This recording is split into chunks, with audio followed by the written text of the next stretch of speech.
الوزير اهدنا الصراط المستقيم صراط الذين أنعمت عليهم غير المغضوب عليهم ولا الضالين آمين. ربي يهدينا إلى العمل الصالح جميعا. والآن أطلب من الجميع بكل احترام الوقوف للنشيد الوطني من عزف أستاذنا الكبير الموسيقار شميسة محمد، فليتفضل.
في هذه المساعدة وضواحيها. والشكر الكبير أولا لصاحب هذه الدار السيد ظريف رابح مدير المتحف، صاحب المبادرة وصاحب الدعم اللازم الكبير لهذه المبادرة وغيرها من المبادرات. صراحة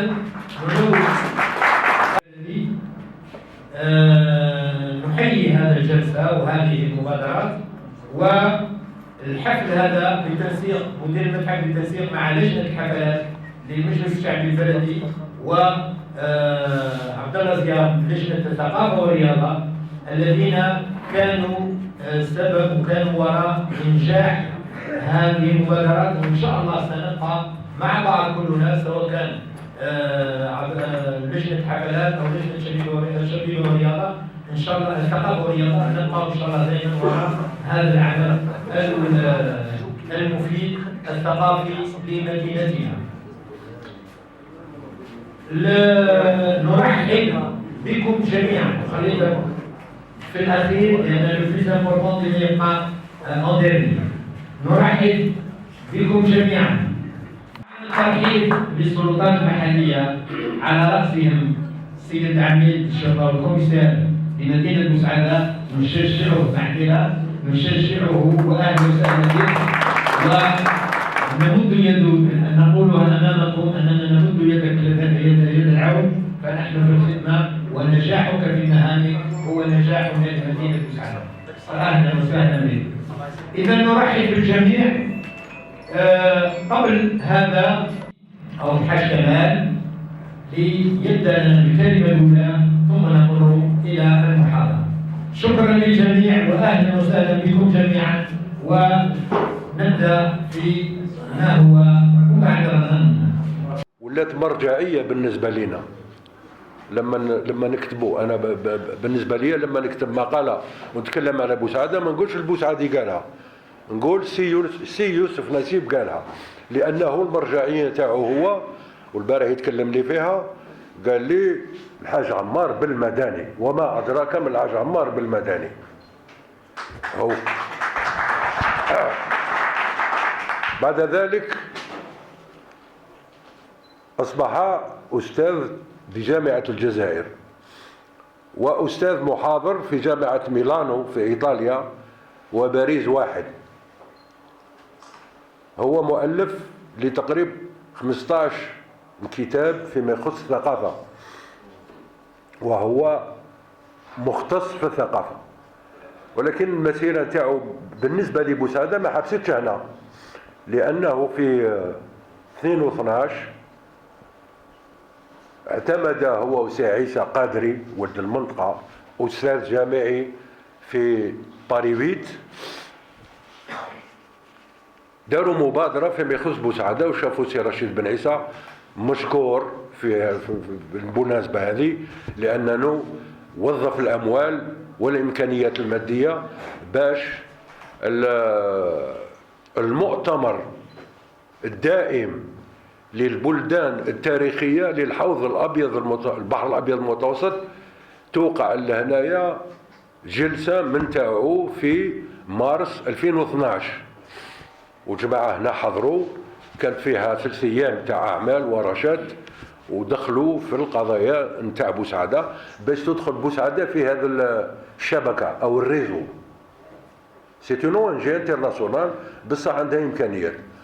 ورانا نحاول وسي سعيد حضر الندوتين 2 من تاع هذا المؤتمر في المغرب ومؤخرا في سردانيا في إيطاليا.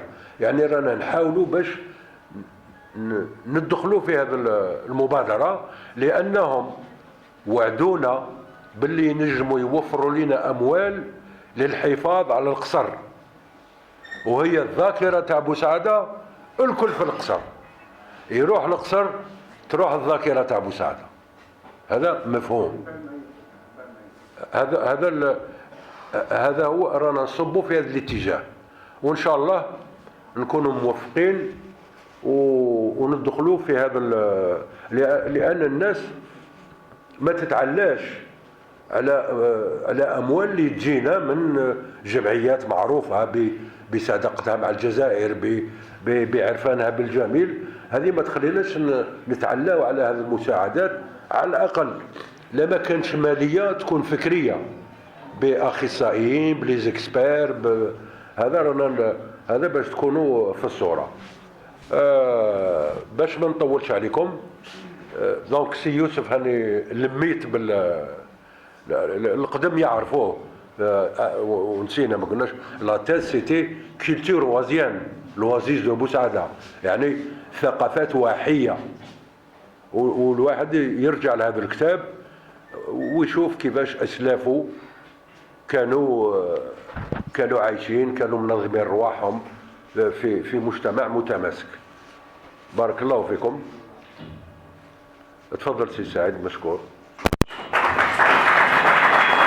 أردت فقط أن أضيف معلومات حول la conférence permanente des petites et moyennes villes de la Méditerranée. الشكر كل الشكر لأصحاب المبادرة، معالي الوزير رشيد بن عيسى الذي أحاط ووفر وساعد وعلى مبادرته أن ينعقد المؤتمر في بوسعادة.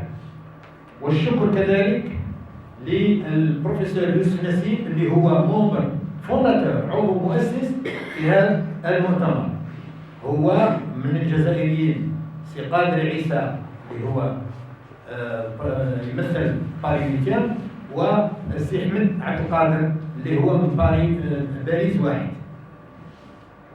كان الفضل لي بالنسبه لحضوري ووجودي جو مسيو اكروشي كما كان يقول لي معالي الوزير. كلمته مره في رمضان اللي فات على الملف، قلت له راه في وزاره الداخليه باش نتعاونوا. قال لي هذه ندور عليها معكم يا صحاب بوسعاده، هذه اللي ندور عليها، احنا نجيبوا حاجه انتم شدوا. ابا قلت له جو مسيو اكروشي راني موجود، راني فيها، رانا فيها. في الحقيقه كان مبادره سي الحاج كمال مع سي يوسف نسيب بعثوا لي الانفيتاسيون باش حضرت المغرب في مؤتمر شفشاون بالمغرب. كانت لي مداخله حول مدينه بوسعاده ومشاكلها وامورها، معناها المشاكل اللي هي اكبر من طاقتنا لا، وهذا واقع، لان كما كل المدن في العالم ما عندناش حاجه ندربوها، العالم كله قريه. خذوا قرار، خرجت مبادرة من المؤتمر في توصيات المؤتمر في النهاية، توصية رقم 6، وتكلمت امبارح مع البروفيسور باش نعطي له نسخة. توصية رقم 6 يقولوا قررنا كمؤتمر بطلب من عبد العطايف أننا نمدوا مكتب دراسات إيطالي عالمي يجي يدير دراسة بور لو سونتر هيستوريك تاع المركز التاريخي لمدينة بوسعادة. وهذه الدراسة تتمد للحكومة الجزائرية باش يديروها اون باز كقاعدة. ديجا احنا كون يجينا مكتب دراسات ونربحوا الدراسات سي دلارجا، هما رايحين يديروها لنا غراتوي. كي نقول غراتوي احنا ما نسلكوا والو، ولكن اللي تبنى التمويل الدراسات هو السيد احمد عبد القادر، مشكور منا نبعثوا له عن طريق الاثير التحية والشكر من باري الثلث، والثلث سي قادر عيسى هو يسلك الثلث من جامعة باري ميتيان، لوبرانو جيبيانو لوبرانو من جامعة ألغيرو من إيطاليا. هذول ثلاثة اللي تعهدوا لي باش هما يمولوا الدراسة اللي تكون لمدينة بوسعادة. بعد ما جيت درت رسالة للسيد طبعا الرئيس، هما يطلبوا منا موافقة أموندا، يطلبوا منا موافقة البلدية باش يجوا يديروا الدراسة. احنا البلدية دير مراسلة للسيد الوالي، المراسلة طلعت من عند السيد الوالي في وزارة الداخلية، والمعلومة اللي عندنا راها في وزارة الخارجية. نتمنى إن شاء الله من معالي الوزراء ومن الأساتذة الكرام يدعمونا بإعطانا الضوء الأخضر من الحكومة الجزائرية باش بوسعادة تعود ممبر اوفيسيال في هذا الريزو في هذه المنظمة. ثانيا باش يعطوهم الموافقة باش يجونا يديروا لنا هذه الدراسة. هذه اللي حبيت فقط أن أضيفها بالنسبة لهذا الموضوع، وإن شاء الله مع سيد يوسف نسيب ومع الوزراء نكون نتيجة في قبل المؤتمر القادم. وفي مؤتمر الأسبوع اللي فات في سردينيا في ساساري تعهدوا لي باللي كانوا دايرين لي ان ديلي، اذا ما جاتناش الموافقه في ديلي معين رانا نلغوا. أما اتفقت أنا ولومرانو، نحينا الديلي هذاك ومشات الأمور. ومعليش كي نزيد إضافة معبرة، أننا دعوني في مدينة مسامية الساساري، الرئيس بلدية في 2012 جانا هنا كاستيلو روزادا. انشا متحف، عندهم متحف كبير وزين، معدل 30,000 زائر سنويا. كي جانا هنا احنا عطينا له في ذاك الوقت دار سله وحاجه تاع حلفه دايره في المتحف. داني باش شفتهم قلت لهم مالا زيد سميهم بوسعاده. انا 30,000 هذيك اللي تجي كي يشوفوا لو نون دو بوسعاده في المتحف على الاقل يطير لنا منهم واحد في الالف يجونا، ولا واحد في 30 يجونا بوسعاده، يلقاو بوسعاده. درناه سميناه بافيون دو بوسعاده داخل المتحف دو كذا. ان شاء الله هذه اعمال. والان معذره لاستاذنا الباحث الكبير سي يوسف نسيب، فليتفضل مشكورا. مرتين في الشهر ولا كاين سقسي جماعه ما يشوفوكش، حتى فهمت باللي حسبني بوسعادي. ثم قلت سجلت، راك سجلت هاتف. اذا قبل نتكلم على موضوع المحاضره هذه، قبل نقول لكم كيفاش تلاقيت بوسعاده. كنا في جامعه الجزائر في النظام القديم، النظام الجامعي القديم، قبل إصلاح التعليم العالي تاع سنة 70. هي كانت شهادة أنثروبولوجية الشمال أفريقية، إثنولوجي لأفريك دو نور.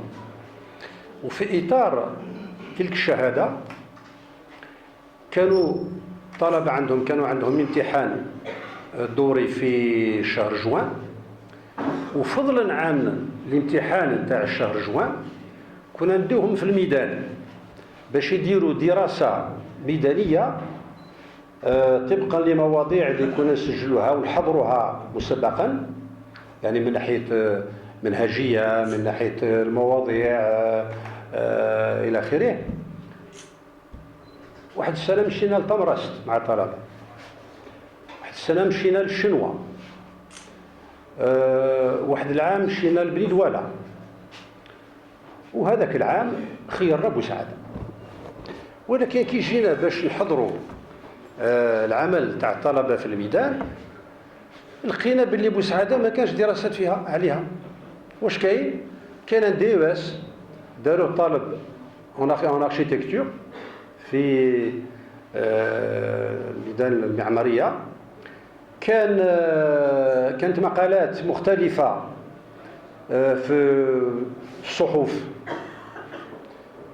ودي كرونيك تاع لي توريست، تاع لي جورناليست فرونسي اللي كانوا يجوا بوسعاده. بصح دراسة علمية للمدينة الواحة بالذات ما لقيناش. كي جينا مع الطلبة كل واحد عنده موضوع، بداو يبحثوا. ريحنا 15 يوم في بوسعاده، بعد عطيناهم النقاط، يعني قيمنا العمل نتاعهم كان داخل في اطار الامتحان. ثم اللي فطنت قلت كيفاش واحد بوسعاده ما كانش حاجه عليها. ثم رحت شفت جاك بيرك، البروفيسور جاك بيرك، راكم تسمعوا كاع عليه. قلت له ديما ماذا بيا نسجل اطروحه معاك حول بوسعاده. وهو نرجع ليه من بعد كي نتكلم على الاورينتاليزم، وكان صديق كبير للإسلام والبلدان العربية. قال لي بالفرح والسرور، قال لي جوستومون il n'y a aucun travail sérieux sur بوسعاده، هو كان على باله. ثم سجلت الأطروحة. ومن بعد خلال تقريبا 10 سنوات وانا نجي في الويكاند، نجي بالاربعاء العشيه ونولي بالجمعه العشيه باش نصبح في الخدمه يوم السبت. وحبيت نقول لكم حاجه، كولتور وازيان كتاب ذات اللي نشرته بعد، ماشي باش نشكر روحي، اعوذ بالله من كلمه انا، لا سوسيتي جيوغرافي دو سي ان ار اس عطالها لا ميداي، خذت لا ميداي دو لا سوسيتي جيوغرافي دو سي ان ار اس.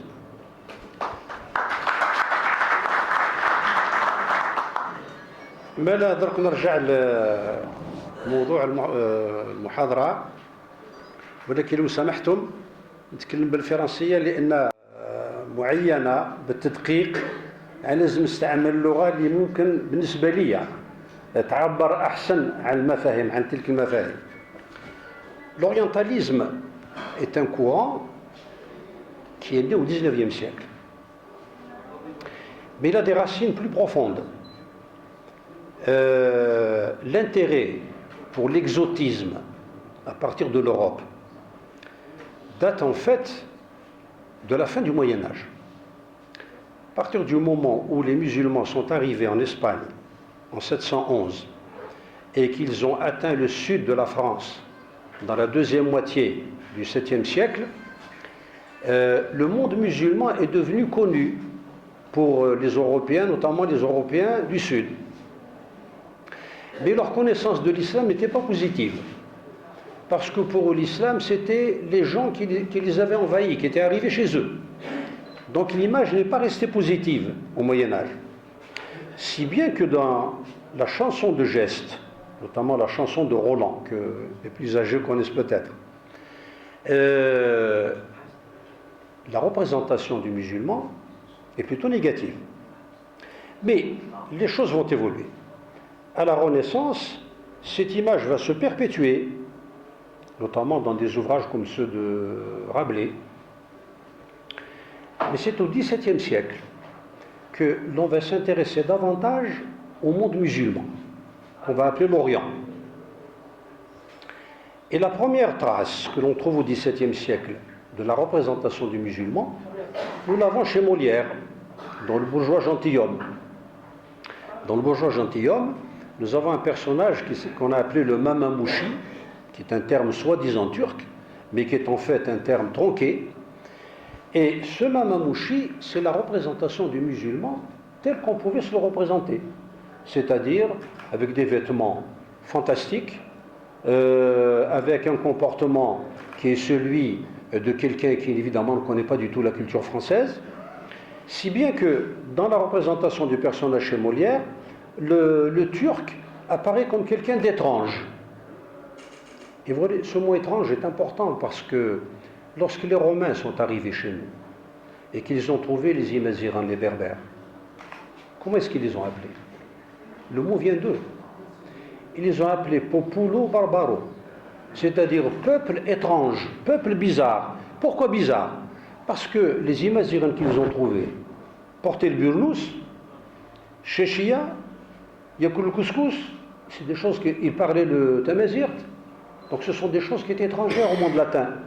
Ils parlaient latin, ils avaient la toge, ils avaient une façon de manger, ils avaient une nourriture particulière et l'akhiré. Donc déjà pour eux, en arrivant, quand ils sont arrivés au Maghreb, ils ont trouvé un peuple qu'ils appelaient le peuple bizarre. Et cette étrangeté-là, nous allons la retrouver à travers tout l'orientalisme qui va se développer à partir du XIXe siècle. Et l'orientalisme va se décliner sous deux formes. D'abord, sous la forme littéraire, ensuite sous la forme picturale. Alors, picturale, évidemment, c'est la plus importante, je dirais, pour Boussaada, parce que Boussaada a vu notamment deux grands peintres, Verschaffel et Étienne Dinet, dont ce musée porte le nom. L'orientalisme, pour eux, y compris pour Étienne Dinet, qui au demeurant est devenu musulman, s'est intégré, il s'est assimilé. Vous voyez la différence qu'il y a entre les deux concepts, intégration et assimilation. L'intégration, c'est une manière de s'adapter pour respecter les us et coutumes et ne pas trop apparaître comme différent dans la société. L'assimilation, c'est plus que ça. C'est prendre la culture du peuple dans lequel on arrive. Étienne Dinet a pris l'islam, il a embrassé l'islam. Étienne Dinet a fait l'effort pour apprendre l'arabe. Il s'est approché des Algériens, il était proche des Algériens. Donc, nous avons deux peintres ici qui ont représenté l'orientalisme. Il y en a évidemment d'autres, comme Delacroix, notamment avec son tableau Les femmes d'Alger. Mais que voulait dire l'orientalisme dans la peinture? C'était la représentation d'une culture qui n'était pas celle des Européens, et cette culture n'était pas toujours représentée dans sa vérité anthropologique. Elle était souvent schématisée. C'est-à-dire qu'on ne connaissait pas la culture de ceux qu'on observait, et on les représentait d'après une doxa, d'après des idées qui s'étaient faites, qui avaient cheminé sur la culture en question. Si bien que on va trouver chez les orientalistes peintres la représentation de l'Algérien comme un homme très brun, un homme dont les femmes portent un voile blanc, un homme qui a un burnous, et des gens qui parlent une langue bizarre, qui ont des coutumes bizarres et qui ne sont pas évolués. Alors ceci est important parce que dans la représentation de l'orientaliste, la société étudiée, la société peinte, est considérée comme une société sous-développée. En ce sens que la civilisation, elle est en Europe et les peuples acivilisés sont ailleurs. Et naturellement, vous devinez là, tout le mouvement colonial. Le colonialisme, ça a été quoi? Son prétexte majeur, ça a été que l'Europe civilisée vient civiliser des contrées qui ne le sont pas. Et cette idée date elle a une longue histoire. On la retrouve déjà chez Shakespeare. Shakespeare a une pièce qui s'appelle La Tempête, dans The Tempest. Shakespeare met en œuvre un personnage italien d'ailleurs, qui vient occuper de force une île en Méditerranée. Cette île est habitée par quelqu'un, par Caliban. Caliban est décrit comme sauvage. Et Prospero vient chez Caliban lui prendre sa terre, le déposséder, et en même temps lui apporter la civilisation. Mais une civilisation qui est apportée par la force. Alors évidemment, une civilisation apportée par la force, par définition, n'est pas une civilisation. Et en ce qui concerne l'Algérie, cette idée de venir civiliser les Algériens a eu de longues années avec elle. Lorsque le maréchal de Bourmont est arrivé sur la côte de Sidi Fredj, alors qu'en réalité, quand il est arrivé sur la côte de Sidi Fredj, le motif réel, ce n'était pas du tout le coup d'éventail donné par le Dey au consul français de Val. Le motif n'était pas là en réalité. En fait, dès l'Empire, le premier empire avec Napoléon Ier, son ministre des Affaires étrangères, Talleyrand avait envoyé des espions qui avaient évalué déjà le trésor du Dey. Mais sous Napoléon, la France était relativement puissante et riche, mais lorsque Charles X a repris la royauté, la France était en faillite, littéralement en faillite. Et ce sont les conseillers de Charles X qui lui ont donné cette idée d'utiliser le prétexte du soufflet qui a été donné. C'est même pas un soufflet, c'est un coup de chasse-mouche, d'éventail, qui a été donné au consul. Ils ont utilisé ce motif pour débarquer avec 30 000 hommes sur la côte algérienne et investir l'Algérie et l'occuper. Et la première chose que Bourmont a faite, ça a été de localiser le trésor du Dey, et ils ont chargé 3 bateaux avec l'or, l'argent et les bijoux qu'ils ont trouvés donc dans les trésors du Dey, et ces bateaux ont pris la route du nord pour aller vers un port qui appartient à la Sardaigne à l'époque, qui est actuellement un port français à côté de Nice, et un autre bateau est allé jusqu'en Angleterre, jusqu'à Londres. Ce n'est qu'après qu'ils récupéreront le trésor. Bref, tout ça pour dire que, en fait, ils sont venus occuper, coloniser, mais le prétexte qui a été donné, c'était de civiliser ces indigènes. Tant et si bien que lorsque le cardinal Lavigerie va créer son ordre des Pères Blancs et des Sœurs Blanches, ils les enverront évangéliser aussi pour civiliser les Algériens. Alors, chose très curieuse, c'est que le régime de la Troisième République, qui était franc-maçon, c'est-à-dire laïque au sens athée, s'est mis en accord avec Lavigerie, qui était cardinal, qui représentait l'Église, se sont mis d'accord sur une seule chose. C'était civiliser prétendument le peuple algérien. Les uns le civilisaient par l'école républicaine, les autres devaient le civiliser par l'évangélisation. Tout ça pour dire que, même dans le mouvement orientaliste, cette idée existait, c'est-à-dire qu'on vient peindre des gens qui sont différents, qui sont étranges et qui ne sont pas développés. Mais l'orientalisme va se développer de façon beaucoup plus importante dans les lettres. C'est dans la littérature qu'on va trouver 3 types de pensée orientaliste. Je dirais que le premier type, c'est l'orientalisme naïf. C'est-à-dire que on n'a même pas nécessairement l'idée de civiliser, c'est l'exotisme. C'est-à-dire qu'on voit des gens différents, on essaie de voir ce qu'ils sont. Et puis on va écrire des romans, des chroniques, voire des poèmes dans certains cas, sur ces peuples qui sont différents et qu'on essaye de comprendre. C'est ainsi qu'on aura des écrivains comme Pierre Loti, qui iront en Turquie décrire à leur manière la culture turque, qu'ils ne connaissaient pas évidemment en profondeur, mais dont ils décrivaient les apparences. C'est ainsi qu'on aura un Alphonse Daudet, qui va venir en Algérie, et qui va écrire sur les Algériens des choses qui parfois sont comiques, qui montrent qu'il ne connaissait pas du tout la culture de l'Algérie. Par exemple, dans un de ses romans, il explique que son personnage était à Alger et il a entendu des lions rugir à Alger. Ces lions, c'était les vagues de la mer, tout simplement. Mais dans la représentation que se faisait le français moyen de l'Afrique, puisqu'il nous appelait l'Afrique, même l'armée qui est venue en 1830 s'appelait l'armée d'Afrique, pour eux, l'Afrique, c'était la terre des lions. Donc s'il a entendu des vagues la nuit, ça ne pouvait être que des lions. Deuxième type d'orientalisme littéraire, ce seront des écrivains qui essaieront de comprendre un peu plus, de pénétrer un peu plus dans la culture algérienne. Et on aura des romanciers comme Jérôme et Jean Tarot, par exemple, qui essaieront de comprendre un peu plus la société nouvelle qu'ils découvrent à travers la société algérienne. Mais la plus dure dans l'orientalisme littéraire, ça a été la 3e génération, qui a été une génération d'écrivains qui étaient fondamentalement hostiles à l'islam et au peuple algérien, au peuple tunisien ou au peuple égyptien, selon les terres qu'ils ont eu à connaître.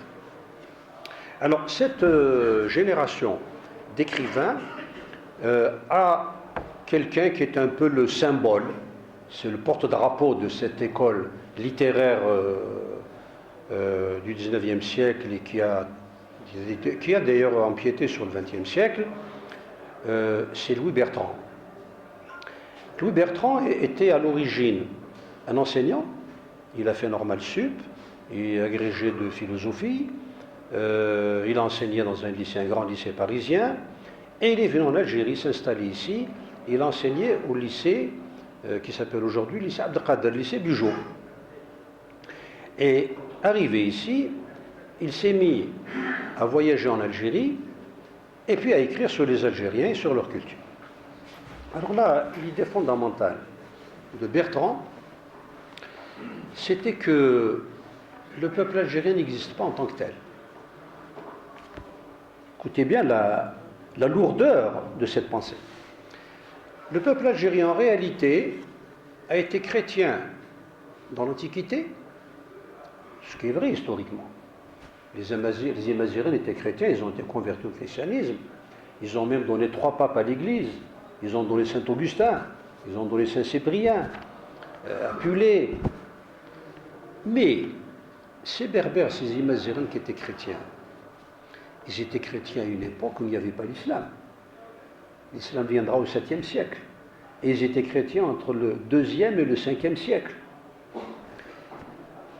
L'Afrique du Nord était tellement chrétienne que dans ce qu'on appelle l'Africa, il y avait 270 évêchés. Le village de Jma' Sarij, qui est le village de Aïssa Tidir, comptait un évêque. Mais ce christianisme-là, qui était un christianisme primitif, d'abord, on n'a rien à voir avec le nouveau christianisme. Sur le plan de dogme, il y a beaucoup de différences. Mais si les Imazighénes étaient chrétiens, c'est parce que c'était la religion monothéiste qui était présente en Afrique du Nord. Il y a eu le judaïsme avant le christianisme, et il y a des Berbères qui se sont convertis au judaïsme. Ils étaient imazighanes, ils étaient des indigènes, si je puis dire, des autochtones, mais convertis au judaïsme. Mais dès que le christianisme est arrivé, le judaïsme s'est effacé et le christianisme l'a emporté. Mais lorsque l'islam va arriver au 7e siècle, et là-dessus les historiens sont unanimes, mais en même temps ils diffèrent dans les explications. Quand l'islam va arriver au 7e siècle, les Algériens, unanimement, vont quitter le christianisme et entrer en islam. Alors, les raisons, les historiens les ont analysées maintes fois. La première raison est que l'islam ne supprimait pas l'idée de Dieu, au contraire, il la renforce. L'islam apporte une idée de Dieu qui était beaucoup plus claire que celle de la trilogie, c'est-à-dire l'histoire du Dieu en trois, Père, Fils, Saint-Esprit. Et l'islam est une religion à la fois saine et simple. Le dogme musulman est très simple, le dogme catholique est très dur, parfois il est incompréhensible. Et puis enfin, les valeurs qu'apportait l'islam, c'était des valeurs universelles. Et pour cette raison-là, donc les Imazighéens sont entrés en islam. Eh bien, Louis Bertrand, je reviens à lui, vous dit, en réalité, les indigènes qui sont ici en Algérie, c'était des chrétiens, donc nous avons le devoir de leur redonner leur première religion. D'où la nécessité pour Louis Bertrand de développer l'évangélisation à travers le territoire algérien. Alors, ça c'est une première chose. Une seconde chose, Louis Bertrand dit, puisque cette terre a appartenu aux Romains, c'était une terre de langue latine. Bon, ce n'était pas entièrement faux, puisque la langue latine était la langue de la science, la langue du savoir. Saint-Augustin, qui était un indigène, quelqu'un de chez nous, parle le latin, il écrivait en latin. Puisque cette terre a été de culture latine, il faut lui rendre le latin. Et le latin d'aujourd'hui, pour Louis Bertrand, c'était la langue française. Donc il fallait absolument contraindre les indigènes à ne parler que le français, à redevenir chrétiens, et à ce titre-là, on les acceptera comme des citoyens, mais des citoyens de seconde zone, car même convertis au christianisme et acquis à la langue française, ils ne devenaient pas tout à fait des Français. Alors Louis Bertrand va donc écrire une quinzaine de romans sur la nécessité de faire de l'Algérie non plus un pays oriental. Alors vous voyez comment l'orientalisme, qui part en principe de l'observation de la culture locale, la culture authentique des Algériens, comment cet orientalisme va en quelque sorte se multiplier par -1, va devenir le contraire de l'orientalisme. C'est-à-dire qu'il va demander que ces gens qui ont une culture orientale ou prétendument orientale deviennent en fait des occidentaux. Et cette génération d'orientalistes, j'allais dire qu'aujourd'hui elle se poursuit, parce qu'en France, il y a un courant de pensée d'extrême droite qui est tout à fait favorable à cette thèse-là. Et parfois, les tenants de cette tendance ne sont même pas des gens d'origine française comme Louis Bertrand, parce que lui au moins il était français. Aujourd'hui vous avez certes des Michel Houellebecq, mais vous avez des Éric Zemmour, qui est originaire de Stif, dont le père est arrivé comme rapatrié français, et aujourd'hui Zemmour est un des grands idéologues de cette idée que l'islam est dangereux, les musulmans sont des gens dangereux, un musulman ne peut être que violent, un musulman ne peut être que terroriste, etc., etc. Alors, Zemmour s'inscrit en réalité dans le sillage, dans la lignée des orientalistes comme Louis Bertrand. Mais il y a aussi une tendance orientaliste qui a été très positive, qui a permis de découvrir l'islam, qui a permis de découvrir la culture arabe, et elle est représentée par des orientalistes qui sont des amis du monde arabe et de l'islam. Alors, j'en retiendrai deux, Jacques Berck, que j'ai évoqué tout à l'heure, et Louis Massignon. Jacques Berck était professeur au Collège de France, c'est-à-dire qu'il était un des meilleurs connaisseurs de l'islam et de la sociologie musulmane. D'ailleurs, son dernier cours qu'il a fait pendant 5 ou 6 ans, c'est un cours sur le Mus'haf, sur le Coran. Il a traduit d'ailleurs, il a traduit le Coran, très belle traduction du Mus'haf qui a été édité. Et donc le dernier cours qu'il a fait au Collège de France, professeur à la Sorbonne, puis au Collège de France, c'était sur le Coran. J'ai assisté à la dernière séance d'ailleurs au Collège de France, la dernière séance du cours de Jacques Berck, et je me souviens d'un petit détail amusant. À un moment, il voulait citer un verset. Il n'a pas appris par cœur. كان رايح باش لا باللغه العربيه كان باش يجيب المصحف ويقرا الايه هذيك. Et puis il a dit en français, il a dit oui, c'est un verset dans la sourate 25 qui مالا واحد كان قاعد بحذايا هو il était thésard معاه qui préparait sa thèse معاه, c'est un ami, هو كان حافظ القرآن كما يلزم. Alors qui قال la sourate 25 le premier verset هو ناض بسم الله الرحمن الرحيم وجاب له الآية هذه. Donc Jacques Berck, qui était donc un fin connaisseur de l'islam et de la sociologie des pays musulmans, non seulement était un orientaliste de très grand niveau, mais plus que cela, c'était quelqu'un qui était l'ami sincère des musulmans et de l'islam. J'ai assisté à une réception à Beyrouth, donnée en l'honneur de Jacques Berck. Il y avait 11 ministres, il y avait 40 députés, et il y avait tout ce que Beyrouth comptait dans le monde spirituel et religieux, c'est-à-dire le responsable chiite qui est mort, Allah yarhamou, avec l'imam qui a été tué en Libye, l'imam Moussa Sadr, Et il y avait le responsable sunnite, il y avait les Druzes, il y avait les... C'était déplacé pour Jacques Berck. Il est arrivé au Caire. Abdel Nasser l'a fait ovationner par l'Assemblée nationale debout. C'est vous dire, parce qu'il a fait un travail remarquable sur l'Égypte. Il a un livre qui est un livre de référence sur l'Égypte. Kijil Zeyr, moi je l'ai invité 3 ou 4 fois quand j'étais à la faculté des lettres, j'étais vice-doyen de la faculté des lettres, je l'ai invité 3 ou 4 fois. Chaque fois qu'il venait, il fallait que Ahmed Talib le voie, il fallait que Mohamed Ben Yahya le voie, il fallait que Marbah le voie, etc. Il avait plusieurs rendez-vous parce que les gens tenaient à le recevoir. Et Jacques Berck, donc, n'a pas fait des études comme orientaliste classique, c'est-à-dire l'orientaliste qui vient, qui observe et qui écrit. Jacques Berck d'abord est un natif du pays. Son propre père était chercheur, était administrateur au gouvernement général.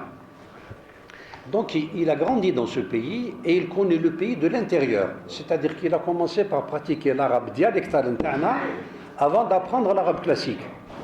Si bien que lorsqu'on parle de traits de culture dans le monde arabo-musulman, Jacques Berck parlait de quelque chose qu'il avait vécu, mais qu'il avait étudié. Et c'est ainsi que, sur le plan sociologique, sur le plan anthropologique et sur le plan historique, dans ces 3 disciplines majeures, Jacques Berck s'est imposé comme un spécialiste en particulier du Maghreb. Le Maroc, Algérie, Tunisie, mais aussi l'Égypte, le Moyen-Orient. Jacques Berck a été le seul orientaliste auquel le roi d'Arabie Saoudite a donné l'autorisation de sillonner le territoire saoudien. Jamais aucun étranger non musulman n'a pu entrer, y compris dans les lieux saints, à part Jacques Berck. Le deuxième orientaliste qui a été aussi un grand ami de l'islam, c'est Louis Massignon. Louis Massignon, qui, comme le père de Foucault, a avoué qu'il avait retrouvé le christianisme grâce à l'islam. C'est-à-dire qu'il a été tellement séduit, je dirais même envoûté, par la prière musulmane, qu'il a trouvé comme une prière dépouillée, humble, simple, directe, qu'il a été tellement touché qu'il est revenu à la religion, au monothéisme. Il est revenu à la religion chrétienne, mais grâce à l'islam. D'ailleurs, au passage, un jour on a posé la question à Jacques Berck. On était 3 avec lui, et c'est pas moi qui lui ai posé la question, c'est quelqu'un d'autre. Quel est monsieur Berck? Vous qui aimez tant l'islam, qui l'avez tellement étudié, qui l'avez enseigné, on est étonné que vous ne soyez pas musulman. Je vais vous dire une chose. je crois profondément, vous voyez, c'est la première fois que je le dis en public, je crois profondément que Mohammed est un prophète. Mais comme je suis chrétien, je pense que l'essentiel de la vérité est aussi dans le christianisme, et je considère que le judaïsme, le christianisme et l'islam sont les trois chemins qui mènent vers le même sommet. Voilà la réponse d'Erka donne. Je reviens à Louis Massignon. Donc Massignon, lui, qui aimait beaucoup l'islam, qui a avoué que, je vous dis, il est retourné au christianisme grâce à l'islam, son souci, lui, c'était le dialogue entre l'islam et le christianisme. C'était son grand souci. Parce que, évidemment, il a vécu la période coloniale, il a vécu entre les deux religions monothéistes. Et il a créé une association, une structure, qui s'appelait le Comité France-Islam, qui était composé de chercheurs, de savants, d'érudits, et qui a lutté, qui s'est battu pendant des années pour ouvrir ce dialogue entre les musulmans et les chrétiens dans le sens de la recherche des convergences. Parce que, évidemment, entre l'islam et le christianisme, il y a beaucoup de convergences. On a tendance le plus souvent à retenir les divergences qui existent évidemment, qui sont dogmatiques. Mais on oublie que le Coran, lorsqu'il s'agit du christianisme, il parle de Al-Kitab. On ne considère pas le christianisme comme on considère le paganisme. Le christianisme et le judaïsme sont des religions célestes. Dans le Coran. Plus que cela, une ayah nous dit, Bismillah ar-Rahman ar-Rahim, إن الذين آمنوا والذين هادوا والنصارى والصابئين فمن آمن بالله واليوم الآخر وعمل صالحا فلهم أجرهم عند ربهم ولا خوف عليهم ولا هم يحزنون صدق الله العظيم. لاله مريم لا فيرج لا سانت فيرج في الإسلام عندنا الصورة كاملة عليها. وفي القرآن on trouve une ayah qui dit que Dieu l'a élu au-dessus de toutes les femmes du monde.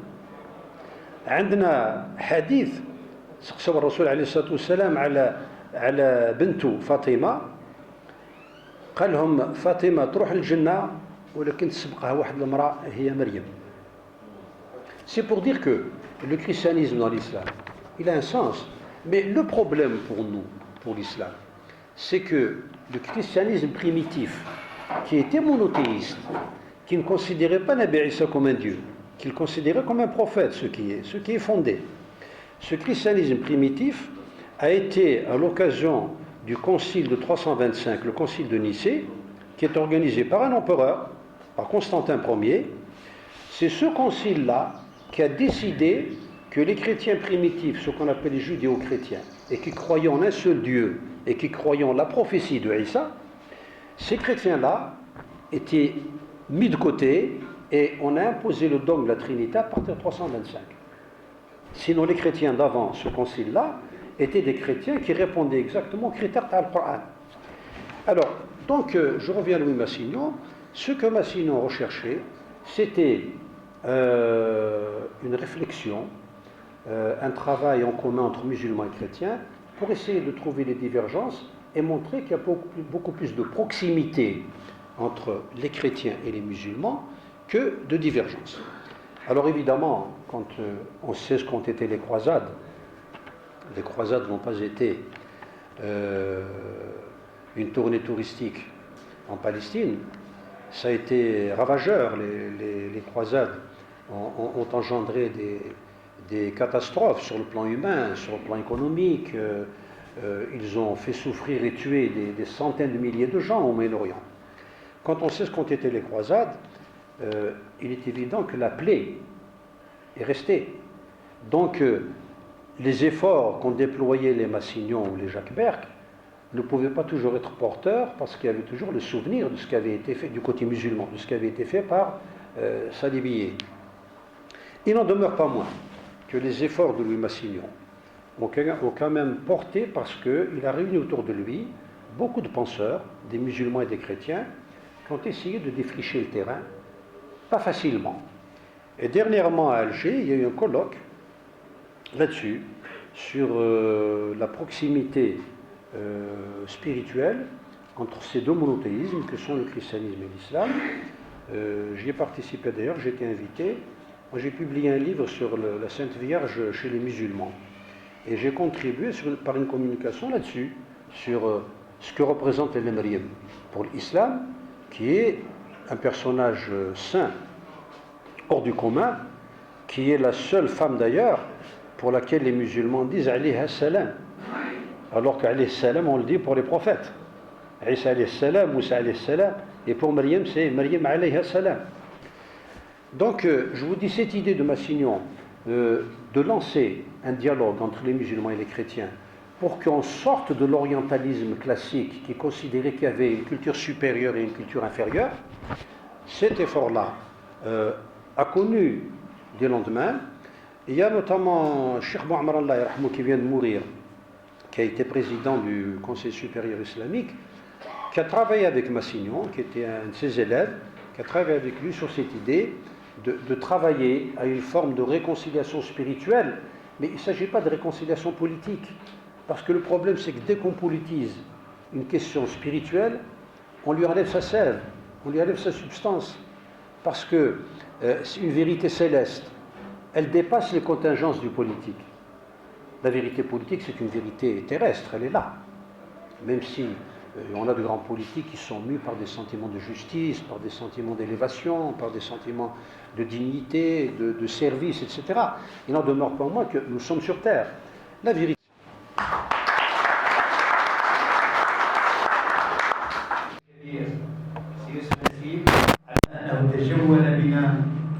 التاريخ البعيد بين الحضارات وبين الثقافات وبين أفكار المدروسة واللا شعورية عند مختلف الشعوب، ابتداء من الفكر اللاتيني في أوروبا إلى سبب استعمارهم وسبب هجومهم على شمال أفريقيا إلى آخره، ومقاومة المسلمين، مقاومة الجزائريين على أن الدين الإسلامي هو الحقيقة، والحقيقة دائما تبقى هي الموجودة والواقفة.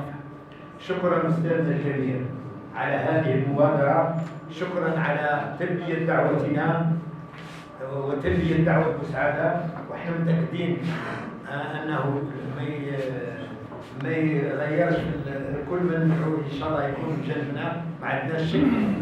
لا نمر إلى مناقشة أو بعض الأسئلة أو بعض التدخلات إن كان هناك القاعة من مثقفي مدينة مساعدة اللي عنده.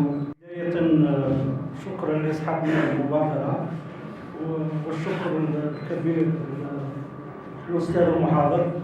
وأنا كنت أعتبر من بين الأوائل الذين اقتنوا كتاب واحد مساعدة إذا لم تخن الذاكرة سنة 86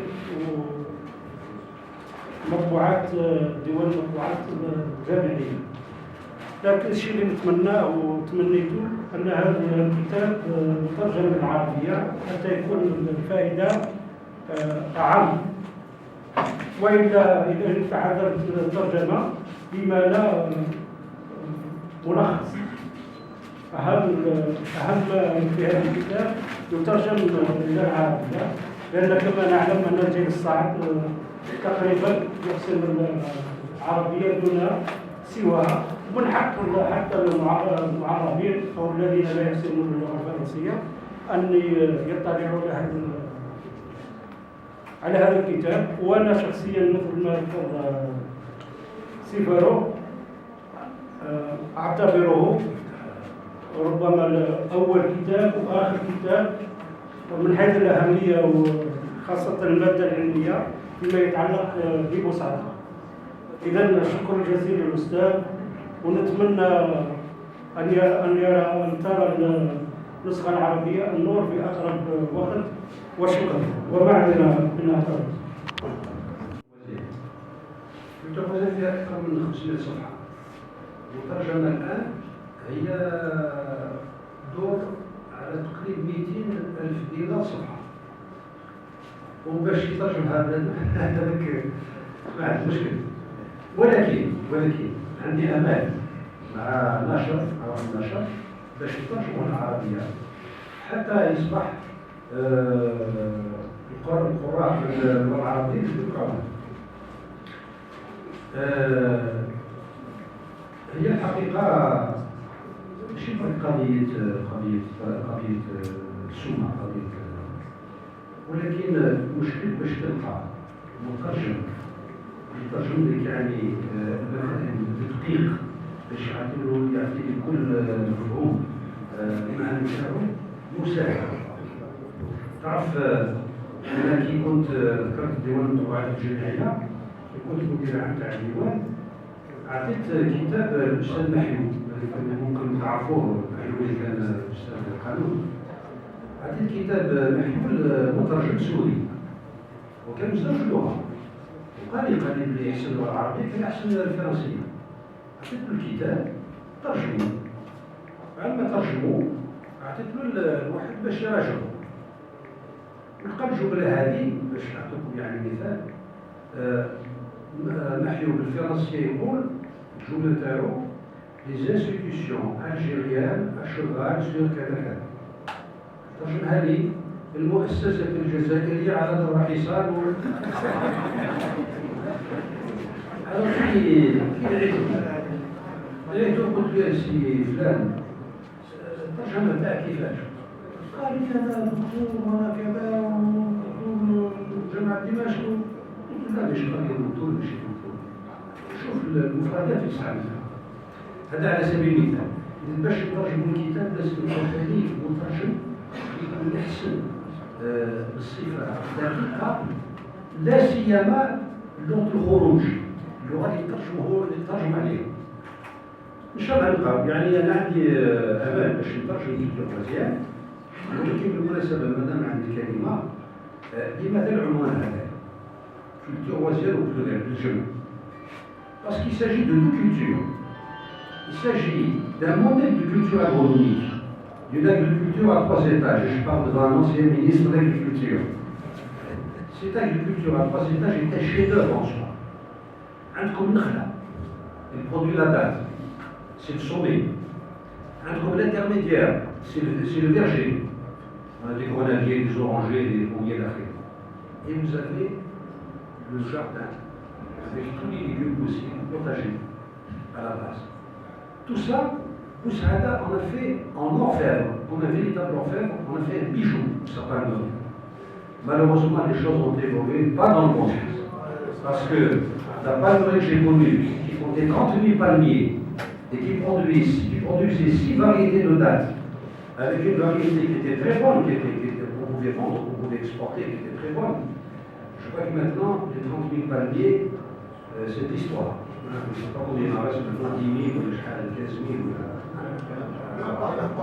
Alors, il y avait d'abord cette culture-là, qui était exemplaire. Et puis, il y a la culture immatérielle, la culture de la civilisation, que porte le Moses de Boussada. هذا ورونا شريف السينما مش قال نهار اللي عاد راح للحج عرض الحي نتاعو قال له يا سيدي وش الشاش والدندور والحمد تقول لي مساعد الميكروفون قال لهم راني الحج حقيقه مستحيل لو متت تدفنوني في بوسعاد. قال لكم مستشفين مسيدين راك شويه راك جيت مناشد. قال لا لا مش مناشد الا كان يجينا في المدينه المنوره جينا في بوسعاد. هذه واحده. ضربه تاع 56 جمال عبد الناصر منين هدوه قالوا يجبد روحك من الجزائر. قالوا الجزائر مش فرنساويه يا مسيو ديمولي. الجزائر جزء لا يتزعزع من الدول العربيه والاسلاميه. نعادي من يعادي الجزائر ونسالم من الجزائر من المحيط الى الخليج من الخليج الى الخليج من الخليج الا شمال على النار. وراونا شريط ثاني في التلفزيون في فرنسا في 53 وراونا تاعنا البطل نتاعنا الامير القادر جابوا هنا لاكاف هذاك كل شهر بلقى الكاسكيطه نتاعو. قالوا يا مسيو ديني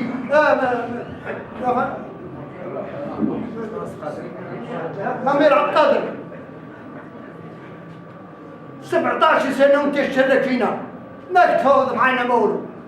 هو داير قندوره وجبيره داير فيها نسخه تاع قرعان. 17 سنه قالوا وانت تحارب فينا، ما تهودنا معاك ما بعتنا مولو. قالوا عندي الادله، قالوا ورا من الادله مش في كلش قندوره الا جبيره من. قالوا عندك الادله؟ قالوا عندي. قاعد انا طحت نبكي، لبست هذاك تاع الخيل دار فيه الارشيف تاعنا وبراوات وجبت الشاش تاعو. قالوا علي دلها ما فيها اروح اسي فلان لا تقول لهم راه قادرها مش يتهرب معنا. ها من يد الله، ها من يد الله. قعدوا حايرين. اروح ايش منهم هذا خلي فيهم.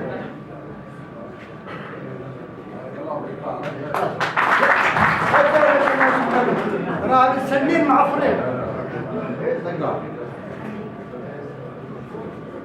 لا تقول هذه سنه مش يتهاوض معنا وهو عنده اليد وعنده كل شيء.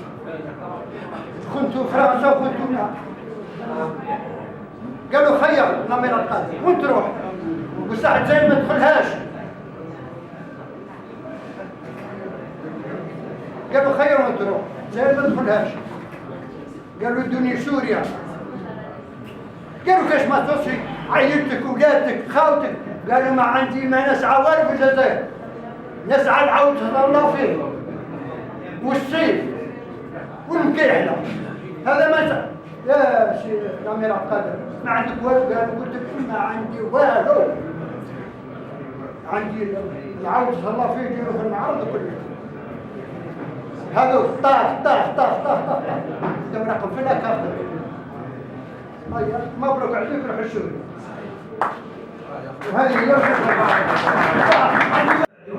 اللي مازالوا في المساعدة. كيفاش عرفتوا بفضل الأخ صديق أحمد بوذيان، مش عارف إذا الفضل يرجع ليه لأنه هو اللي كتبه لي وشفتوا على 5 أو 6 مرات، وكل مرة نسجلوا ونسألوا وناخذ من عنده يعني معلومات اللي كانت معلومات دقيقة وتاريخية. الحاج عمر الله يرحمه était romanien. Il a fait le bon rôle des années. de l'Algérie. كانت عنده ثقافة مزدوجة، باللغة العربية واللغة الفرنسية هي تربطة. وثاني كان يعرف المساعدة، كان كبير في السن، عرفتو أنا في واش السنة نقول بالك عرفتو في 75 هذاك كان مزدوجين. فإذا به حتى 20 يوم بطلع. بصح كي كنا باش نتعشاو قاعد كنا سوا على الوقت تاع العشاء خلوا يدوب 9 ما تكونش الكلمة هذه. مول طار هنايا الفرح نتاعو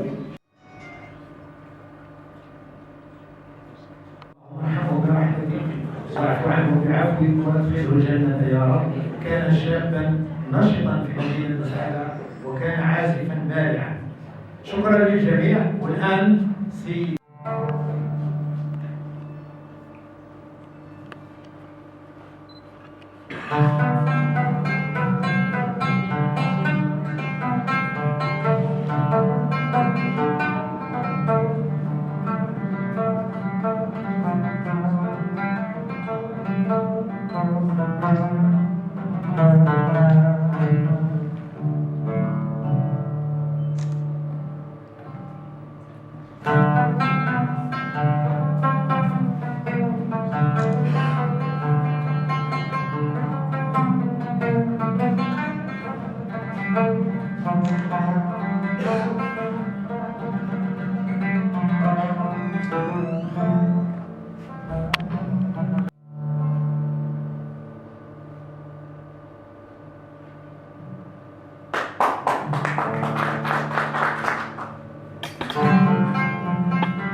Thank